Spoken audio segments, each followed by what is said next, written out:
Don't be fooled by the size of the Falcon 120. It's got enough grunt to make even the bravest bystanders jump a foot in the air as you streak by. The Falcon is the most compact quad I've seen in a while, with a smart design utilising a 4-in-1 20-amp ESC, an SP F3 flight controller, and a PDB in one tower stack. As I'm sure you know, Eachine are famous for colour coding their RTF drones, and the Falcon 120 is no exception. With its red and black theme, sporting red motors on a carbon foam supported frame and shiny red standoffs, you won't need to modify the look of your quad. There is one thing you have to look out for when buying this quad: make sure that you stock up on red and black props. The Falcon 120 is packed with decent equipment. We'll put it on screen now. Pause to check it out. Out of the box, the Falcon comes pre-programmed with all the essential settings, PIDs, flight modes and safety features. This is great, as the quad genuinely does seem to be ready to fly, to some degree, straight out of the box. There were a couple of things I did tweak, however. The version of Betaflight installed on the board was version 3.0.1, and so pretty ancient in the firmware world. This will need to be updated, and you can see how to do this on the Wizard X220 setup guide.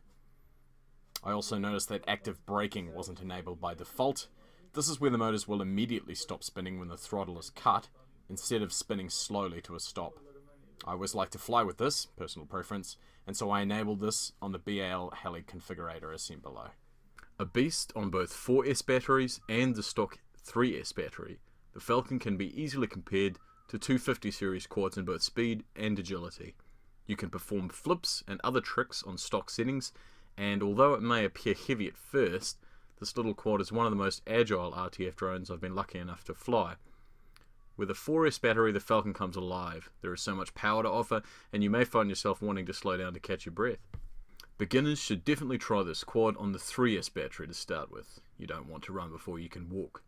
In my humble opinion, I would also adjust the rate of yaw, as this quad is intended for freestyle flight modes that many new to the hobby might find hard to fly with. Indoors, the Falcon 120 exceeds as well, but I would advise beginners to start outside on a clear day, as you'll need to get used to the punch this quad has to offer. If you're looking for a pocket-sized quad that's crazy indoors and outdoors, the Falcon 120 is perfect. To read the full review, head on over to our forum, dronetrest.com. Thanks very much for watching, and if you enjoyed our review, like and subscribe below.